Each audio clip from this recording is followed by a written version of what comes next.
and beaten. Where are the police? Where was authority here? It was just after midnight in LA when a large group of pro-Israeli demonstrators swarmed the campus at the University of California, attacking a pro-Palestinian encampment, beating protesters and trying to tear down the barricades. Earlier, the university had declared the encampment illegal, which appears to have provided the spark for the counter-demonstrators to move in. The violence in LA was by far the worst since the anti-war encampments first emerged at Columbia University in New York 2 weeks ago and have since spread across the country. We will not rest, it's closed. Divest. We will not stop, we will not rest, it's closed. As students demand their universities sever their financial ties to Israel amid the mounting death toll in Gaza. Palestine will never die! Palestine will never die!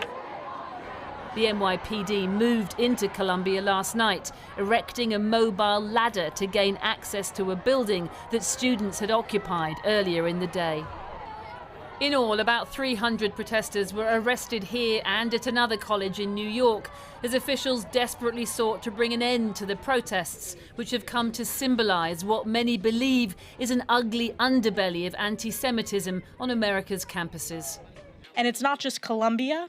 This is a moral rot that has taken root across American higher education institutions. Protesters, though, have insisted their anger is directed at the state of Israel, not at Jewish people.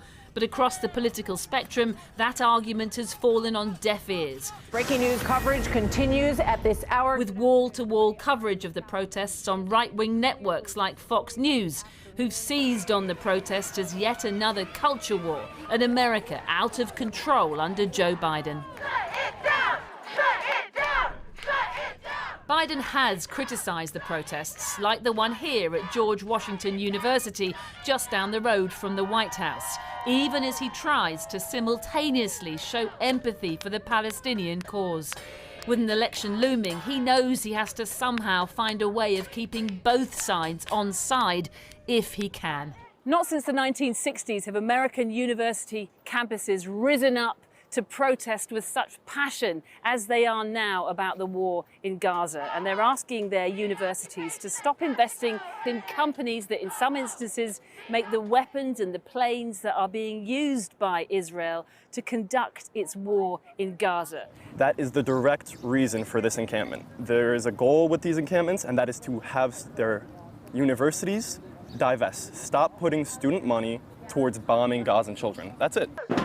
What about this idea, though, that some of it around the edges is veering in towards anti-Semitism? People are taught that critiquing Israel is the same as being anti-Semitic, when that's not true, and the people here will tell you that. But one of the people here is Jack Levine, a Jewish student who says he does feel offended by the protesters and their slogans. Their whole point is that they're okay with you being Jewish as long as you give up every value of being Jewish, supporting the Jewish state, supporting all Jewish values, which is democracy. These people that they're supporting would probably kill me on the spot. Here it goes. Here it goes. But the idea of using police to quell the protests, as they did today at the University of Wisconsin, could backfire, some say, especially since it runs the risk of fueling, not diffusing student anger. It's happening all over the country, and they will be suppressed, but they won't be silenced. This is going to continue. I think there's a real consensus around the need for divestment in the way that we saw with South African apartheid, and this is not going to go away, even if they shut down these encampments. 2 weeks to the day since it began, all that's left of the encampment at Columbia is imprints of the tents on the lawn.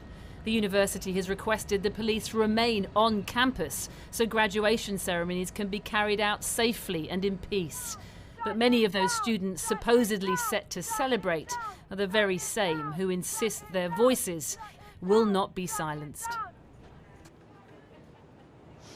Well, I'm here at George Washington University in DC, about 5 blocks only away from the White House. There are about 100 tents here at this encampment behind me. The atmosphere is mostly peaceful. Not long ago, we witnessed a call to prayer, Muslim students kneeling down on the grass there behind me. But students say that they will not leave this encampment until the university agrees to divest its funds from companies that are profiting from the war in Gaza by supplying bombs drones, missiles, planes, all types of weapons to Israel. Now, so far, 2 universities have given in to those demands. Brown University in Rhode Island and Northwestern University in Illinois have both said that they will consider divesting their funds away from Israel. Meanwhile, Republican senators have been turning up the pressure for this encampment and others like it to be immediately shut down. One of those senators, Tom Cotton of Arkansas, putting the pressure on Joe Biden today when he said this rather controversially: another 4 years of Joe Biden means another 4 years of little Gazas, he said, referring to these types of encampments across the US. Now, later on today, a group of Republican lawmakers from Congress, including the hard-right firebrand Lauren Boebert, is due to descend here on this encampment and have a tour of it. So the atmosphere really here, I would say, is pretty febrile. Siobhan Kennedy. Well, let's talk now to one of the teaching staff at Columbia University in New York. Joseph Howley is an associate professor of classics who supports the pro-Palestinian protests on his campus. His office is in Hamilton Hall, the building that was occupied by the protesters until last night. What do you think of the university administrator's decisions to bring in the police? Well, I think that bringing the police onto campus should always be a last resort, and it's always a disaster. So we have to think about not just the decision to bring the police in, but the decision to not consult faculty in a robust way before that decision was made, and all the decisions made by the university leaders that got the protests and the conflict on our campus up to this point. Every single one of them has been a disaster. You will have heard the views of that Jewish student saying how he feels those protests make him feel. He feels intimidated by them. There must be many more like that. I mean, what do you think of their view and their right to feel safe? I think everyone has a right to their feelings of all sorts, and I think everyone has a right to be safe.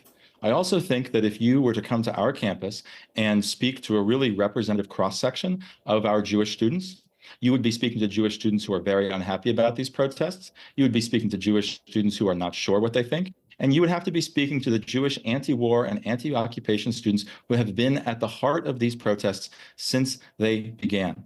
So when the university said, we've got to keep Jewish students safe, we're going to bring in the police 2 weeks ago to clear out the first encampment, that day they arrested dozens of Jewish students, hauled them off to jail. So I think we need to be very clear about how the university is approaching anti-Semitism, which is a real problem, and how they are approaching feelings of unsafety or fear or confusion.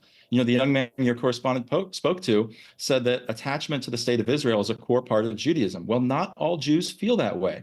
I and my Jewish colleagues have spent a lot of time this year trying to explain to our administration that there are many views about Israel, views about nationalism amongst many different Jewish communities and traditions. And I think what we're seeing right now with this extreme police violence, this breakdown of institutional trust, community, is what happens when you don't treat prejudice seriously, but you use the feelings of a few Jewish students as a fig leaf for suppressing all forms of political speech. Is there a danger that these protests, though, and the way that they're covered by the US media actually become a distraction?